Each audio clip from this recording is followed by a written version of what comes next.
So we're going to get started on the second half of our talk here. And what we're going to kind of go through here is I'm going to talk a little bit about incident management versus event management, our initial response and some of the observations that we've seen, some of the things that we didn't see coming in Humboldt, and some of what we now call our successes, as well as our lessons learned, and then finally moving forward. So incident management is something that most cities are prepared to do when they respond to accidents or incidents. We have emergency resources and personnel that are ready to be mobilized when needed. Their resources are well trained and complete exercises to practice their skills. We have response plans that are well written with the use of resources, contacts, considerations, contingencies to help us manage these incidents. But what the City of Humboldt experienced was different. It was not covered in our well-defined and carefully written plan. The incident itself, the bus crash, did not take place in or near our community. Our emergency services resources were not directly tasked with responding to this incident. What we experienced and continue to experience, and even now, is event management. And what I mean by that is everything outside the incident itself. It all needs to be managed and responded in an appropriate way. So I would wager that everyone in this room has at least caught a piece of our story as it was reported on the news. Now picture your agency or community on the receiving end of all this attention over a long period of time, while trying to still support families in a larger community. Depending on the nature of the event, various levels of management may be required. As we share our story here today, we hope that some of these lessons that we have learned resonate with you and your organization and help you offer some concrete areas to consider when responding to an event.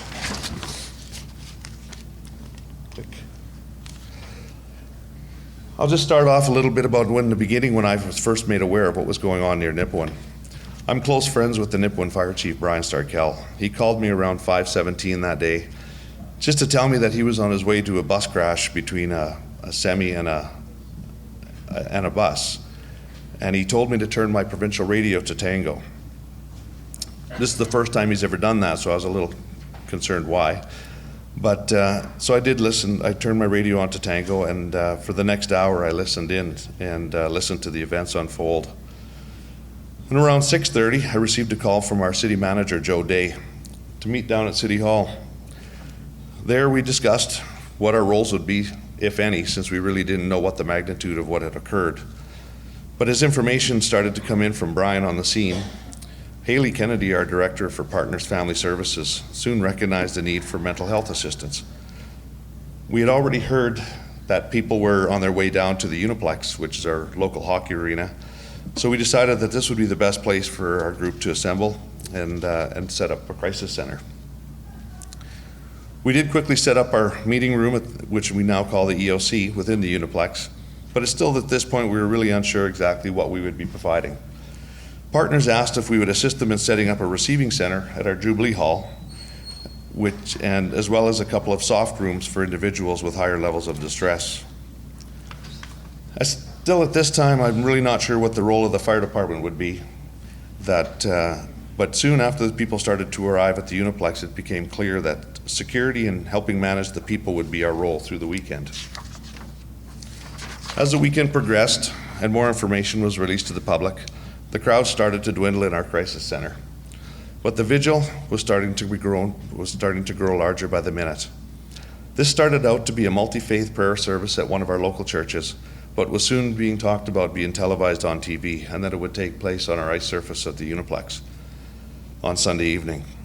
So as the vigil started to be planned, we noticed the need for volunteers. And being that all the groups in Humboldt were affected in some way, we had decided not to help them, ask them for help. We had been contacted by numerous communities that were offering whatever it was that we needed. But still at this point, we really didn't know what we needed, so we just started making a list. I did receive calls from numerous organizations throughout the province with offers of support. And with that, we were able to put together a group of about 81 volunteers together with the RCMP that we were able to direct people where they needed to be. This is a picture of our Uniplex. So we were able to set up a private parking lot and a private entrance for the families in the billets to provide them some privacy, since we had media from every news agency you could find, as well as to assist them from getting in and out of the Uniplex with ease. They were our top priority, the crowds, and we figured they could look after themselves. As we started to plan this event, and by no means it's a huge event for many cities, But we're a city of 6,000 people. We had less than 36 hours to prepare for an unknown amount of people. Rumors started of busloads of people that were en route to Humboldt, and our Uniplex, which has the largest seating capacity, seats about 1,800 people. But as we can see, it also houses our curling rink, our high school, our community college, as well as our convention center and swimming pool. So it is a very large facility, but we still didn't know how many to accommodate for, whether it was 2,000, 5,000, or 10,000. So over the next 36 hours prior to the vigil, we did manage to set up 7 locations within Humboldt, 5 within the Uniplex itself, and with seating and live video feeds, we were able to seat around 6,000 people. We were able to get local print shops to print us signs like Arena Full that we could use when we decided the arena was at its max. And also signs on the local roadways to guide people to alternate locations. So we figured we had a pretty good handle on this event, but around 11 o'clock Saturday night, I received a call from the local RCMP that the Prime Minister is now going to be in attendance. And let's just say with high dignitary profile, or high dignitary people, they do bring along some unique challenges. And along with the Prime Minister, a number of high-profile dignitaries were in attendance, but I must say that none of them really asked for any special attention. They came in through the front door like everyone else. Some of them of our Premier Scott Moe, celebrities like Ron McLean, Don Cherry, Sheldon Kennedy, and many of the people that were involved in the Swift Current Broncos bus crash many years earlier. Offers of support poured into Humboldt. One being the notable GoFundMe page, which was started by 2 women that wanted to raise money for coffee and donuts for the families. And it turned into the massive amount that everybody has seen.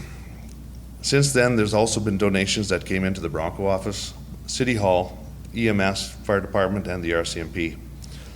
The distribution of these funds had been assigned to the courts in Saskatchewan and has been distributed after a review and recommendations by a committee. Since then, the city has been asked to attend several special events or have groups that want to come to Humboldt and show their support. We're trying to accommodate everyone because we know it means a lot to them as well as it does to us. So through our presentation, you hear me refer to Partners Family Services. Partners is a local non-governmental organization that has been in our community for about 17 years, employs fewer than a dozen employees to deliver support for at-risk and vulnerable people. They are funded through provincial funding, federal grants, municipal grants, and private donors. Their executive director, Haley Kennedy, has been with the organization for about 3 years, yet successfully coordinated all of what was required for mental health services for those first few days in Humboldt. Managing the information was a challenge throughout the Friday evening. Social media challenges were spreading information way faster than official channels could keep up with. There was information and rumor spreading by social media that the RCMP and the Bronco organization were not in the position to either confirm or deny. So Friday, still just hours after the accident itself, we are still thinking the sole role for Humboldt was to provide some mental health support and to try to be the center where information would be disseminated. By Saturday morning, it was clear that this was an international story and that media outlets from across Canada and the US were present in Humboldt to cover this event. It was determined at that time that we should have a press conference at 1 o'clock that day. But even at the time of the decision of the press conference, we still had a lot of questions about what we were able to tell the world. And unfortunately, it was the right decision, or ultimately it was the right decision to do the press conference, and because the media does want any kind of coverage they can provide. And it was far better for the world to hear from the RCMP, the city, and the Bronco Club directly than it was for media to try to get the information from many other sources. One other decision that was made on Saturday was with respect to the media, was for the cover of the vigil. The media had been jockeying for positions for best interviews, locations, and we knew that if we didn't create some rules around the vigil, that we'd have problems. Then we had a term that was conveyed to us, and it was pooled feed. Sportsnet advised us that they were sending out one of their big broadcast trucks from Calgary after a Flames game, and that they were suggesting that they could offer us a pooled feed. And up to this point, we had never even heard of what this pooled feed was. So this meant that one network would be providing all the cameras and the production crews, and that all the other networks would be given the opportunity to tap into their feed. There was a little initial reluctance from some of the other networks already on site, but for some reassurance from one of the two reporters on site that we had grown to trust, the EOC team decided that to offer exclusive coverage to the vigil to Sportsnet for live footage and to the Canadian Press for photographic images. And the fact that so many people watched the vigil on TV and were impressed with how the event went, we think was due part to the decision of having a pooled feed. So with respect to our EOC, although now we refer to it as our EOC, but at the time we just referred to it as our leadership group, we were reluctant to call it an EOC because we had some EOC training and some ICS training. But although managing much of the same way, we would do in the context of an emergency event, there was no adherence to the position titles and roles that are suggested by the ICS training. But in the end, I didn't think it was a bad thing.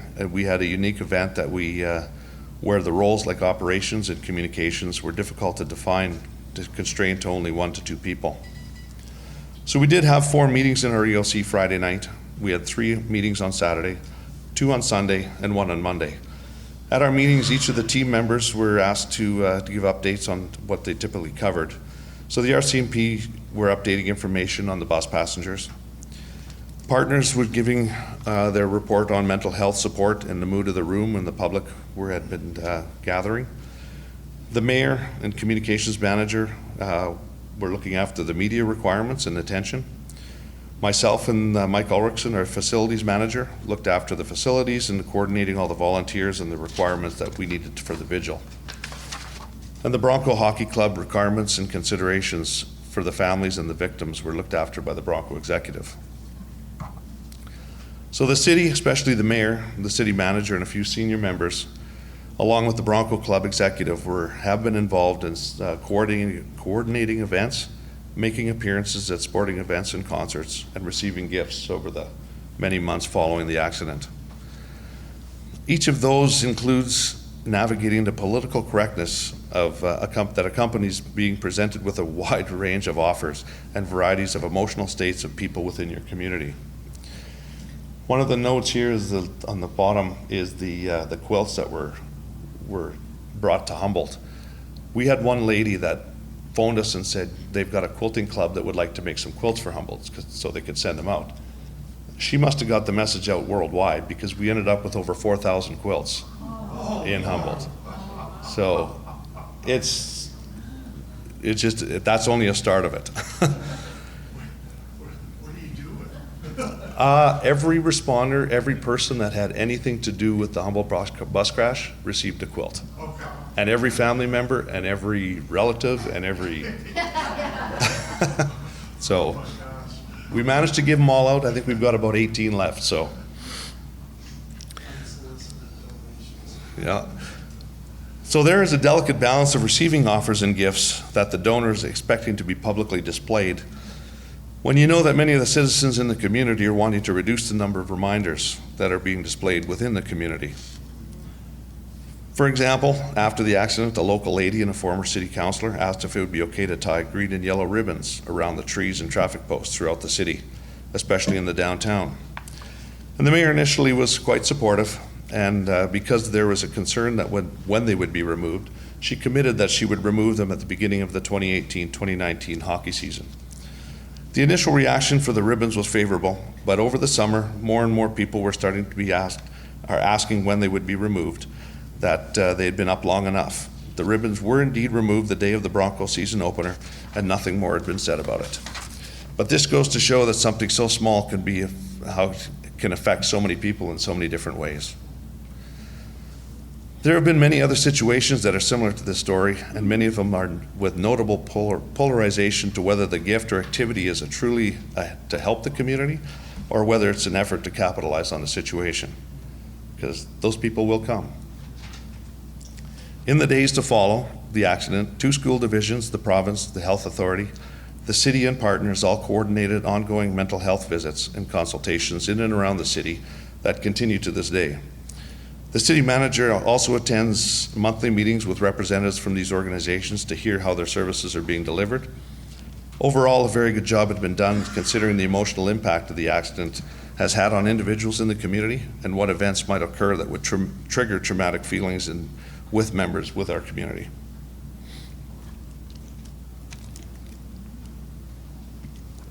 Some of the things that we didn't see coming. This is not a normal incident. Usually where there's an accident involving fatalities, family and friends are not aware until the police of jurisdiction make contact. With this accident, family, friends, fans, the larger community were all aware that something had occurred almost immediately. Social media exploded, and many of the EOC members first became aware of the situation through Facebook and radio broadcast.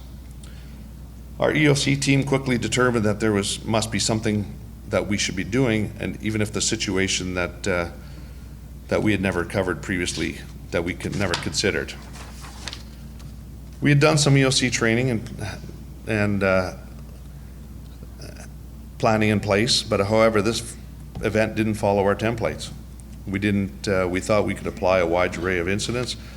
The results were a structure that were only loosely in kind of following the ICS formats. Our elected officials and our city managers, or our managers, were not expecting or prepared to be dealing with mental health aspects from an accident and become the main focus of our activities. Luckily for us and our community, we had a very proactive leadership and partners who recognized the situation and the mental health implications right away, inserted themselves into our EOC team and provided invaluable advice. One thing that caught us off guard was that no sooner that we had decided that we were going to establish a crisis center, it seemed that the local radio station was already broadcasting that the community members should head down to the Uniplex for support. So when we arrived, and at the beginning of planning layout and logistics at the same time, the people were starting to walk through the front door. Another item was the sheer volume of things going on. There was information coming in from all angles, along with a number of people wanting responses from us. There were so many moving parts to this that it was very difficult to answer all the questions that needed to be answered, all the avenues of support that we received, all the offers that were made, and all the conversations that were held. Some personal cell phone information and email addresses got out. With that one, we went around the EOC, everybody put down their name, phone number, email address as our private information for each of the EOC members. We gave it to our security guard at the front door. He left it unattended for a few minutes. It got photographed and passed around, so our mayor was getting phone calls pretty much nonstop, 24 hours a day from all over the world. Our partners, Family Services, led the mental health side of all our response. Over the first few days, of their contact information also was discovered by many unqualified individuals who were contacting them to offer their services in mental health field. So not only was it time spent filtering out unqualified support, but many of the offers of assistance of unqualified individuals were coming in through their crisis line, tying up the crisis line at the same time. So Partner Family Services also had a difficulty securing confirmation from provincial agencies. This did happen on a Friday night.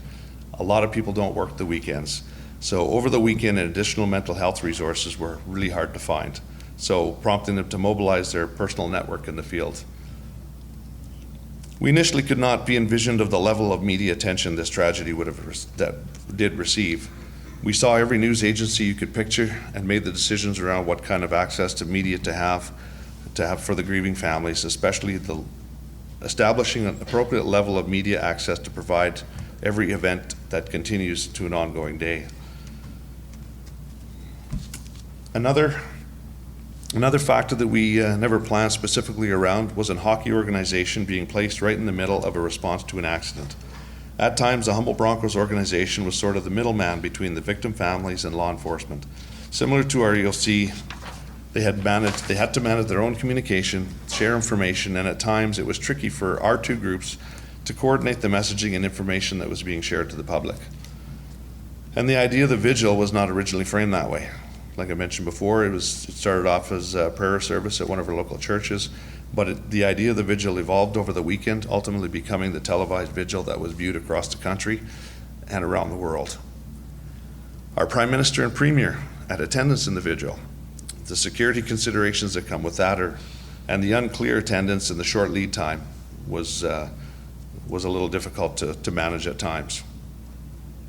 And the vigil itself, not something that you would issue tickets for, and nor would you bar anyone from coming and attending this event. So there was really no way of tracking how many people we could have, how many people would be in attendance. We did set up as much overflow viewing that we could handle, and had a plan on where to send the people, but it was difficult to plan without knowing numbers. Different groups will come into your community with their own agenda, where some do not seem very appropriate, but really we had no control of who was coming into your community and setting up shop.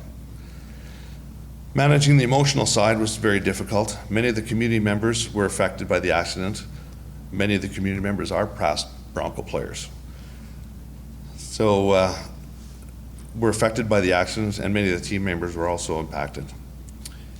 One thing that we did notice was that anytime a uniformed RCMP member would walk into our crisis center, you could just tell the level of anxiety would rise. And so we made the decision to actually keep uniformed members out of that crisis center. And we had security at the door to make sure that we kept media out as well. Our core EOC team learned a lot about Partners Family Services Group and about mental health over those first few days, and about the emotional toll that it takes even on the ones that are there trying to assist. So now we'll talk a little bit about our successes. One of the successes we come up with is that personal connections that we make in our everyday work were instrumental when we needed assistance, because they are the people that you can rely on when you can pull up your names and phone numbers out of your directory when things get chaotic. The volunteers arrived and were willing to help out with anything that needed to be done. Majority of the volunteers that came in that weekend had never been to Humboldt before. So we give them a map of Humboldt, we told them what we wanted them to do, we give them a direction, we give them a list of, this is your assignment, and away they went, and they did it great. Did an awesome job. So there was no time for training, and whatever task they were given, there was no questions, and it was done.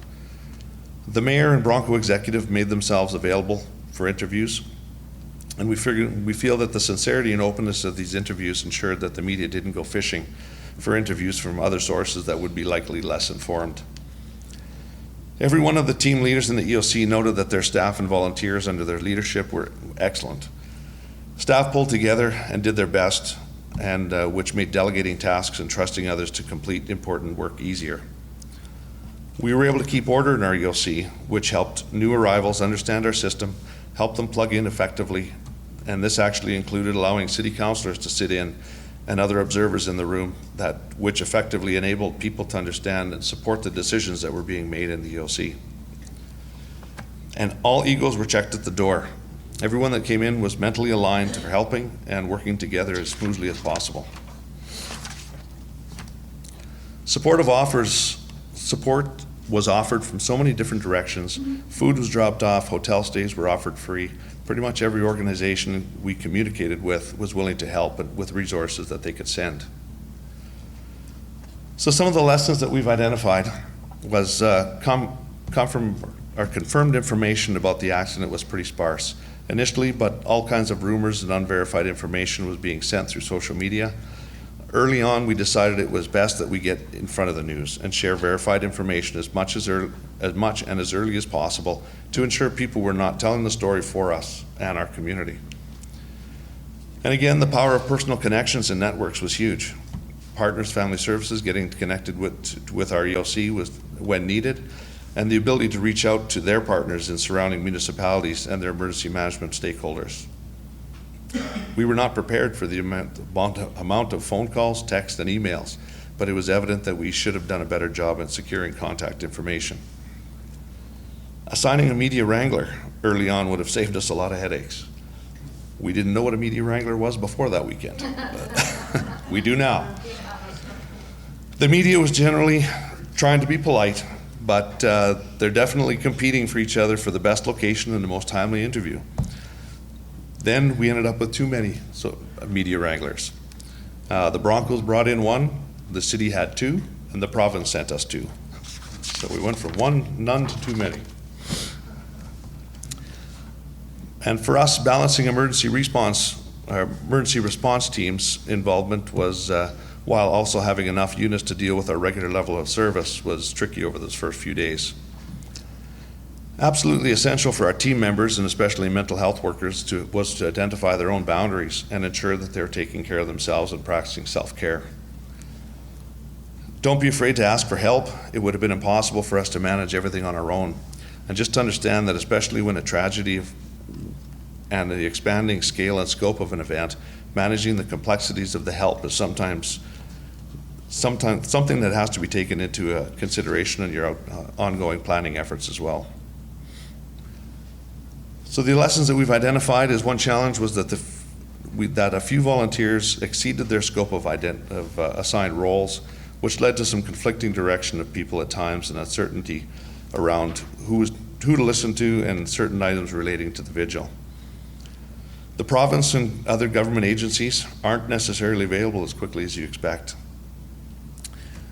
This was noted with respect to the mental health and trauma response, and because this was such a big event, there was a EOC set up at the University Hospital in Saskatoon, so mental health workers were already scrambling everywhere else, so they're just not necessarily there to help us when we needed it, but they did a good job otherwise.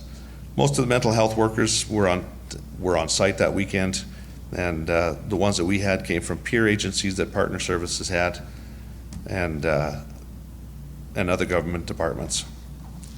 We were lucky that we had the right people plugged in and quickly.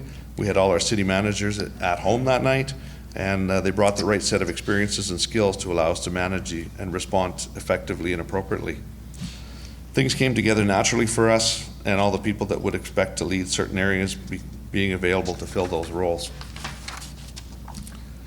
A lot of staff volunteered their time over the weekend and with no interest of being paid. And this may be something that other communities have, or it may not be, but for our community, it was just something that they wanted to do. This event is still not over. We still receive media requests and updates and information about people continuing to visit our city. We get donated items almost weekly, and people that want to come in and engage with our citizens. All these issues require respectful responses and consideration to continue and to take considerable amounts of time.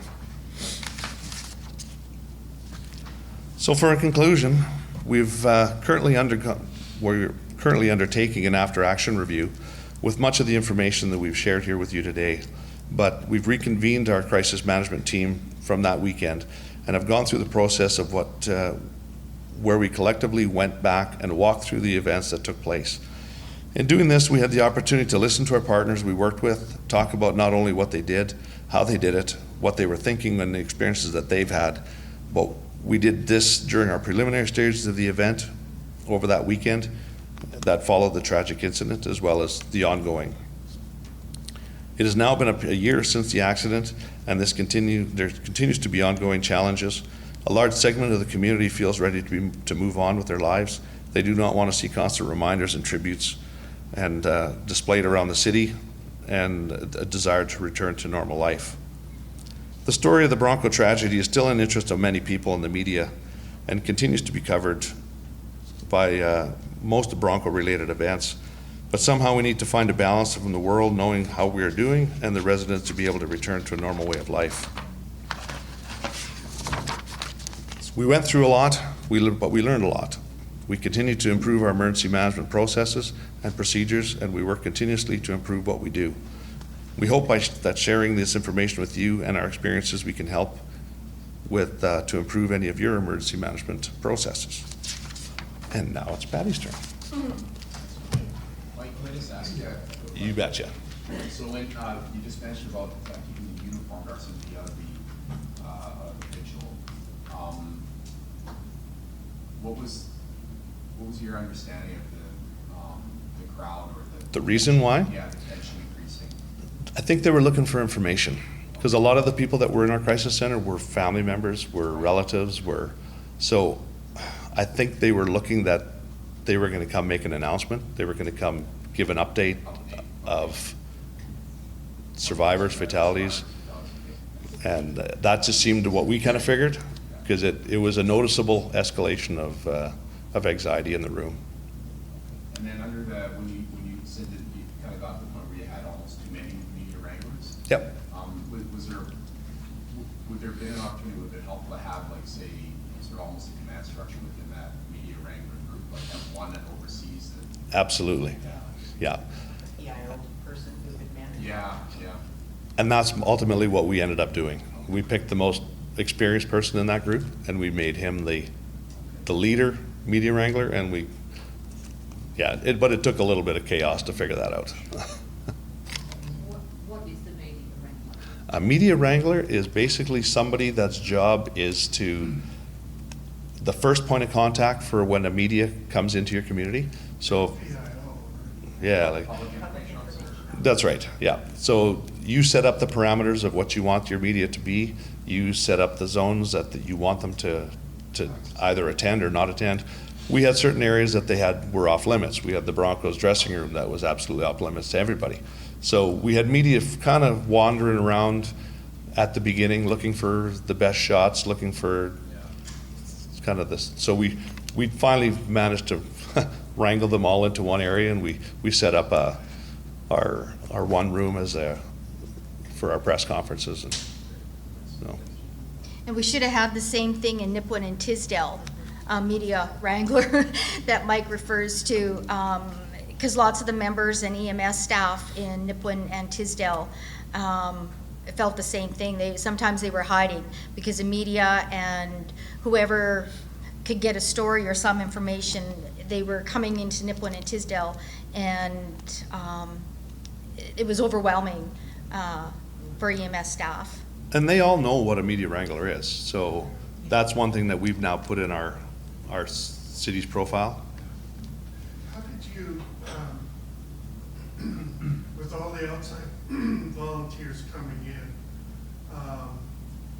was there a particular person who took point in referring them or vetting or whatever? Well, they all came to me because I was the volunteer guy. So they were all, and not all of them came to Humboldt, but a lot of them phoned with offers of, we could bring a busload of police officers, we could bring a busload of firefighters, how many do you need? Because we could send however many you want. So we took a list, is what we did. And at the end of the day, I went to the people that I knew and that the people that they trusted, and that's why it worked out the best, because it was people through I kind of met in some of the other stuff that I've been doing. With prior relationships? And yeah, media wrangler and personal connections. Those are Connections, yeah. those are What about huge. the unsolicited donations? Did anyone, who managed those? We put that actually in charge of our communications director as well as our museum manager. So all the donations that came in, the physical donations, not the financial donations, but the physical donations were all basically put into a central location. They were logged, tagged, and not necessarily displayed. We had so many to display, we actually took our gallery that we have in Humboldt. It's a two-story gallery, and we made the second floor all donations that were there, and we had to swap them out. I think it was every 2 weeks. We would completely empty the second floor, bring in another set of donations.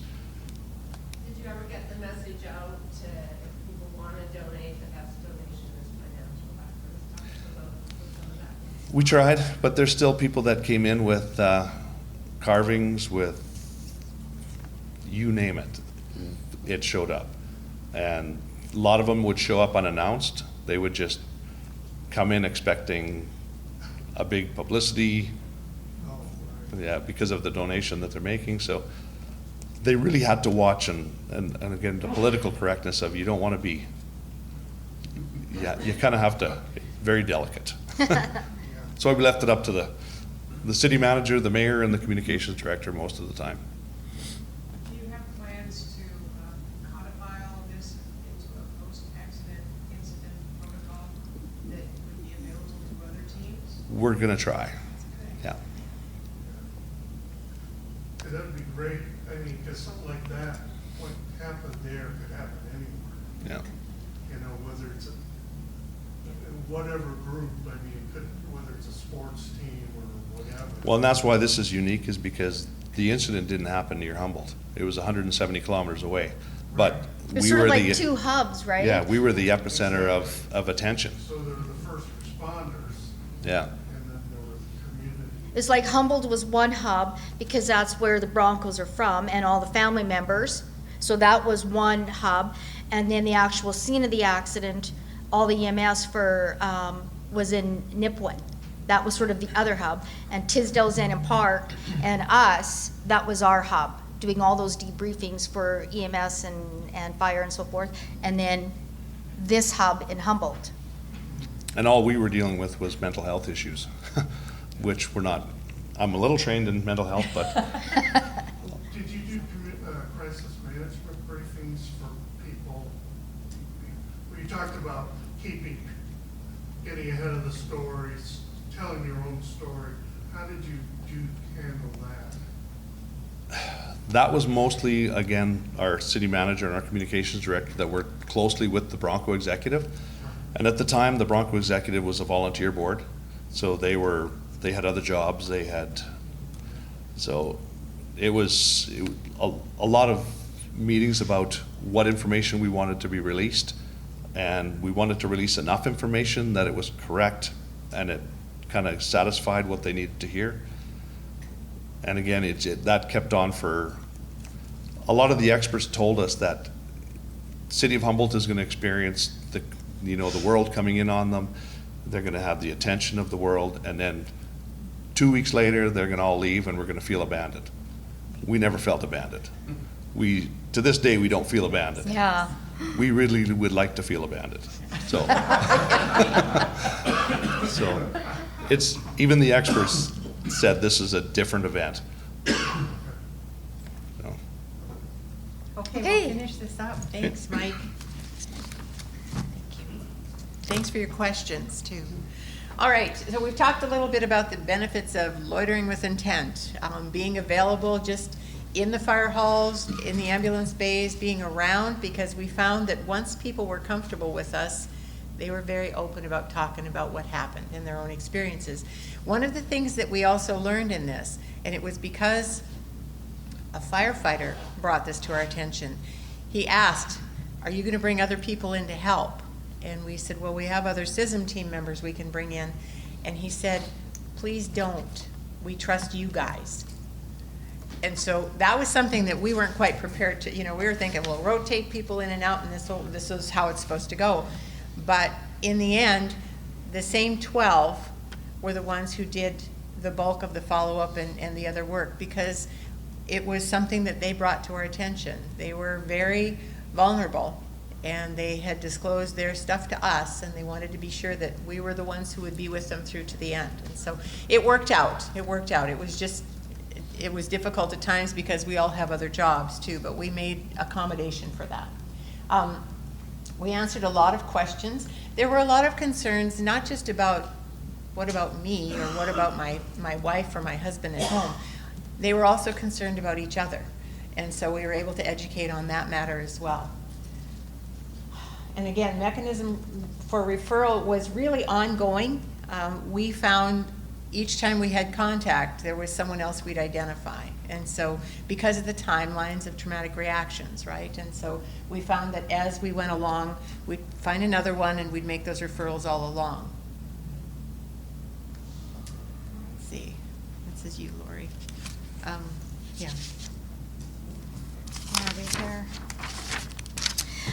Just from personal experience and the work that I do working in mental health, as we're debriefing fire and EMS paramedics and knowing the event that these EMS people experience, you start wondering about their families at home. So from that and the work that I do, we started talking about how are your families doing, spouses. So we went to the members and we asked, do you think your spouses would be interested in having a debriefing of their own? And they went home, asked their spouses, and from that we didn't have anything to follow, so we just sort of came up with our own kind of quickly put together model. So we ended up debriefing the spouses from Tisdale, Nipawin, and Zen and Park. And basically we just focused on what is it that you're needing, What is it that you're experiencing? And most of the responses were, I don't know what to do, I don't know what to say. Lots of spouses were expecting or thought it was the right thing to do for their EMS person to share the story with them. And what we shared with them is, no, we've kind of done some teaching that they shouldn't be sharing what they experience with you, all the visuals and the details and so forth. So us explaining that to the spouses, I think, really answered a lot of questions. From that, we did lots of teaching around symptoms of stress, acute distress, some biological symptoms, and sort of going on that continuum from stress to wanting to prevent any type of PTSD. So we gave them lots of information that way. And we also focused on their own self-care and what they needed to do to get through this and what they needed to do to take care of themselves. And questions in regards to children, because ages of children varied. Some children were quite young. Some children were teenagers, right? So how much information do you share to the young ones compared to, so age appropriate. We did some teaching around that. It sounds like a CMB. Yeah. It was interactive. Yeah. It was interactive, but yes. You could have, really Yeah. interactive CMBs, and that's exactly what it sounds like what you guys were able to do. Yeah, and the other thing is we also shared information with the spouses for themselves if they needed ongoing counseling, right? We gave them that information. It was kind of luck of the draw. I mean, you hate to say this in a tragedy like this, but I guess it was a benefit. Only because of the location of the accident and where I worked and just the location of that whole northeast area. And again, Mike talked about connections. So through my connections with mental health, I was able to make those referrals based on assessment quite quickly. And the one thing that we stressed is the people that I contacted were psychologists and MSWs, and people that I thought were qualified or sort of met that criteria. But the one thing that we did say is that, or I said to them is, I'm not going to make the referral unless you can guarantee me that nobody's on a wait list, because these EMS people are a priority and their family members.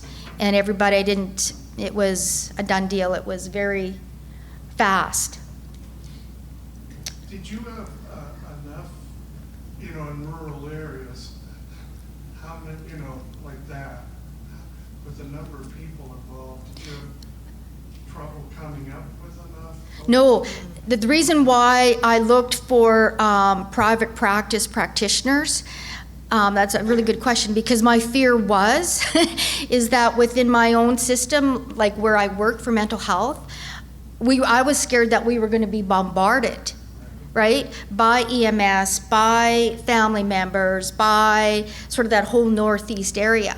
So I anticipated us getting referrals within mental health, but then I thought, okay, I need to have some backup here, some private practitioners that I can refer to. So I didn't even go through my own system initially.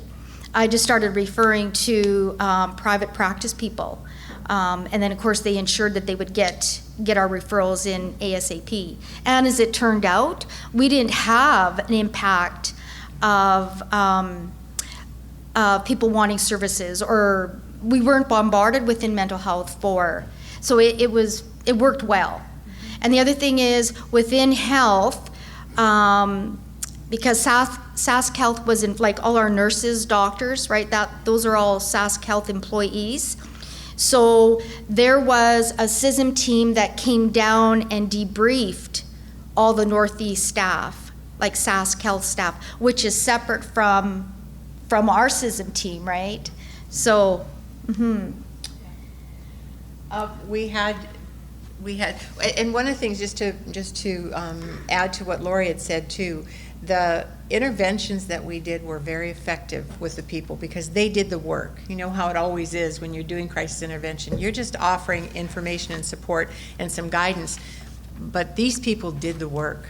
And so there was a premise at one point that everybody would have post-traumatic stress disorder, and that's simply not how it turned out, because they did a lot of hard work right up front. There are people that struggled for a while, yes, but not to the magnitude that the media took it, okay? And they did hard work, and they got better. They worked well, and they were supported with all of that. Again, we talked about our relationship with workers' comp. We continue to stay in touch with them over time, because what this particular case manager would do, he'd actually go to the home of the firefighter or the paramedic. He didn't wait for them to do it online. He didn't say you have to come to Regina. He actually drove to whatever part of the province they were in and did the case that way, filled out the files and the forms that way. And there were, I'm sure, well over 100 forms, well over 100 files that were established. And so we were very impressed with the way that they did it, because what the feedback we got from some of our emergency responders was they felt like they mattered. Somebody matters to, we matter to somebody. It's not like I'm just a number, so. All right, and we've talked about the rotation of team members. What we did, instead of bringing in lots of new team members throughout, as we were, as we normally would rotate people in and out like you normally do, because of what we were asked, we just looked at the break times in between to make sure that our team members were away, they were with family, and then we prepared for coming back in. When we felt that we needed to have an extra person here or there, we'd bring in a new person, but they were not given the core responsibilities that that core team was. They were on the auxiliary, helping on the outside or helping support people in other ways. So it was what was requested of us, and we felt that that was the most important. We also made sure we did a pass at the end of every day, and the ongoing support lasted for 5 weeks, but then more than a year, actually. We're still in touch with a few people, and that's not because we need to have that relationship ourselves. It's because they kind of like getting that extra conversation, knowing that they still matter. So, and then the availability of other trained teams. This is where we will have a protocol for this in the future, because we want to make sure that we know who we can bring in, who's got the right training and the right credentials, but we'll be in charge of that. So I think our batteries are dying here. All right, what would we do differently? Well, in a perfect world, in a perfect world, there would be a protocol for CISM response. We now have, in January, the Saskatchewan Critical Incident Stress Management Network became a nonprofit, and we are building a network of CISM teams that are trained to the ICISF standard that we have some relationship with to be part of this network now, so that in the event of a mass disaster ever happening again, we have a whole constellation of people that we can bring in to help support all branches of public safety, not just fire or not just EMS. So that's one of the things that's come out. And having a coordinated effort, which is, again, one of the lessons we learned. It's hard when teams are in silos, the RCMP team, the police team, EMS team, fire team. And some teams were stronger than others. And because of that, we realized we helped support EMS quite a bit, because we knew that some of the support they got may not be sufficient. And so we did that. But in realizing this, we realized that we also needed to know who all the players were, so that no one falls through the cracks, no organization is left untended, and everybody gets the CISM support that they deserve. We are in the process of identifying qualified practitioners within the province too, so we have a short list of our own. Lorry knows a lot of them, but we also have psychologists, and the Psychology Association of Saskatchewan is on board to help us identify those proper people. At the University of Regina, Dr. Nick Carlton is a friend of our teams, and he has done research in Canada on first responders and PTSD and critical incident stress. One of the things that Nick is also looking at is there more training that needs to be provided for these mental health professionals so that they can provide the right support for the needs that we might have if we make a referral.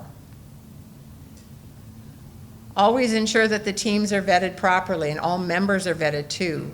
We don't want to ever bring someone in who's not experienced enough to be able to manage a situation. And that's sometimes something that people come up against, all right? So it's our recommendation that we check these folks out occasionally. Have a nomination process for your team. Have a process of really exploring what their backgrounds are, so that you know that when they come into a very traumatic situation, that everything's going to go smoothly, because we get the surprises from the situations that we're involved with. And just to add to that, sometimes you'll have people say that they're skilled and trained, Yeah. right? And then when we're doing the vetting, they indicate that they took training, I don't know, 15 years ago, right? Yeah. So we've learned that that needs to be looked at, because you had training 15 years ago. You need to be updated. Yeah. Right? Yeah. Okay, let's see. Establishing mutual aid agreements, and that will be something that the network does in the future too. We're going to have written down mutual aid agreements so that we don't have to ask permission. When we spoke with Alberta and we had people waiting stage to help us, I went to EMFS and said, is there funding to pay their gas to get here and keep them someplace? Or do we have to just kind of have a bake sale? What do we do here? And they said, well, yes, we'll go ahead and do it. But we don't even want there to be a question. We want to be able to just pick up the phone and say, can you come? And they can bring a team. So that's something we look for in the future as well. I think my battery's okay. We also are anticipating a logistics team at some point. We have people that are trained in this, and something that we look forward to. Because for us, we made all of our room reservations. We took care of things that we had to take care of. Some of the things that we forgot to do a couple times was eat. Quite a few times. Yeah, and there were people bringing a lot of donuts, but you know, people don't live on just donuts. So there was a lot of stuff coming up to the fire halls, and we were just like, oh, it's another donut. Great. But we realized too that the care and feeding of your team is important as well. The other thing that we learned afterwards was that it's important to have team members that come in that just looked after your team, that don't get involved in the interventions. They're the folks that watch out for your team. They're the folks that rotate people in and out. They're the folks that make the decisions about maybe you need to take the day off. Because we were so involved in it, we didn't see it. And that's important for us as well. And the other thing that stood out for us, this logistics person that we need, was the documenting. Yep. Because between the core 6 of us or whatever it was, this person had documentation, this person had documentation, and we needed somebody to coordinate that. That was huge. Yep. And emergency management and fire safety was asking for a situation report every day, every evening. Well, by the end of the evening of doing interventions and one-on-ones through the day, do you think I had 3 gray cells left to make something that made sense? And so the first few days I could do just fine, and after that I just thought, okay, you're going to get it in bullet form now. Here's what we did, and here's what's going on tomorrow. But at some point there again, having that comms person be able to take care of all that is key in functioning in these big ones, because then your team can rest easy. We don't have to keep all the details. All right. And using the pool of resources, the people that we knew, the people that we trusted, the connections that Lorry had were key in all of this, because there were times where we didn't trust either. You know, and we had folks coming in, there were major national organizations claiming on the news they were going to come in and rescue everyone, and we actually knew they didn't have the right skill set for what was coming on, you know, what was going on. Nobody on the ground, nobody doing assessments, but lots of people gonna parachute in and do this work. And so for us, having those relationships ahead of time were key, because we were first able to select, but second, we actually were able to stop some organizations, which was really helpful. Not all, some of them still got in, but not all. And then the last part too is to make sure that your team is taken care of. These are heavy ones. These are really difficult ones. And the expectation that everybody can come away from that after a week or 2 weeks or 3 weeks without it having some impact on us, that's not true.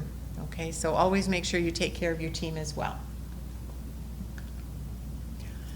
This is the last part we have. It's a video.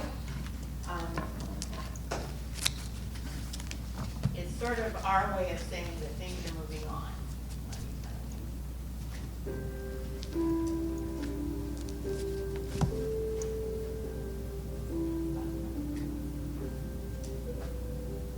Hi, I'm the Mayor, Rob Bench. Over the last several months, our community has really come together. We'd like to tell everybody that we're doing okay here. Everybody in the province and the country and frankly around the world have helped us get through this tragedy that we've had in Humboldt. Most they saw shortly after the Bronco tragedy. If you come here now, you'll know that we're moving on with our lives as a community. It's still okay to grieve, but we're getting to the point now where we're starting to meet with our new normal. That includes things that, our day-to-day lives, having fun going out, making sure that, there's some laughter in the streets. We've had a number of things happen here in the last little while that really helped, I think. As we move forward, those things are going to become more and more frequent as we move on with our life as a city. Economically, we're welcoming new businesses and we're welcoming people to come here and share things that help them get through this as well. On behalf of our community, we would really like to get the word out to everybody that we're very grateful for what everybody has done for us.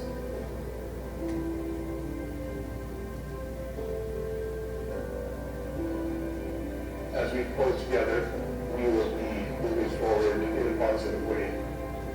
This is the kind of community we are.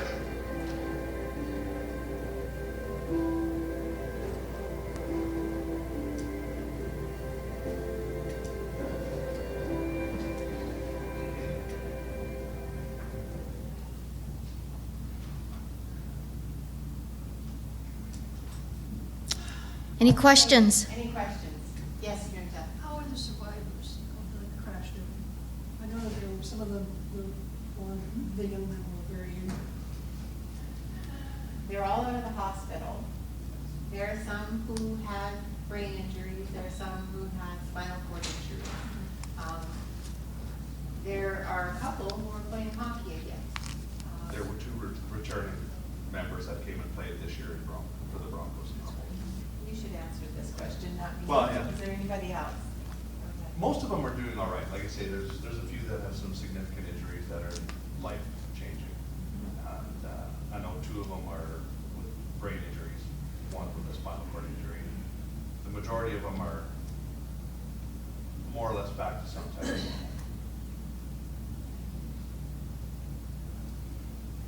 Anybody else? What was the counseling available for everyone, the survivors of the bus? That would have been through Victim Services. Victim Services would allocate funding to pay for a therapist in the near area, the area of wherever that person lives. And as we said earlier, we had some in Alberta, we had some in different parts of the country, and then several in Saskatchewan as well. And so what they do is they allocate a dollar amount, and then that person is allowed to go counseling in their area. So it shouldn't be a burden. Were these trauma-trained counselors, therapists, as opposed to? The ones that I made the referrals to Yes. would be trauma-trained. The family members, wherever they chose to get services, we can't comment on that because we don't know. But the people that we dealt with, our EMS people that we debriefed, and those family members, the referrals that I made, definitely were. That's why I sought them out, specifically for that reason. Yes, Myrta? It's not so much a question. I'm blown away by what you guys did. Just absolutely phenomenal. It's phenomenal under incredibly difficult circumstances and logistical issues. Like this is CISM. This is what we, really unbelievable. Thank you so much. Thank you. It was, I can only speak for, I can only speak for maybe Patty and I. But it was a very humbling experience for myself, and I've mentioned that to the guys that we debriefed. The other thing is, I think that was in our advantage, is we had a very strong, skilled, and I'm not myself, I'm talking about the other members on our team, very bright and very skilled, very trained CISM members, team members. Make some accommodations when things were needed, but yeah, thank you so much. I will say, out of all of this, some things have happened in our province. Of course, the network is part of it, but the Royal University Hospital, 2 years ago, I had trained the emerge team, the emergency room staff, had their own CISM team. Out of this event, The nursing staff in the ICU now has their own CISM team. And this fall, I'm training the doctors from Royal University Hospital in CISM, so they'll have their own peer support team. The General Hospital in Regina has just trained, we just trained a team there, NICU, ICU, NICU, mother and baby, because they've had some traumatic events, and the emerge staff there. And they're building so they will cover their whole facility. So the hospitals are now seeing the need here too, when before, they were kind of pushed to the side as well. And so, we are also training EMS. In our province, we didn't have a great, strong EMS support for CISM. But, well, we had the support, the need, but there just wasn't anybody taking that role and rolling with it. And so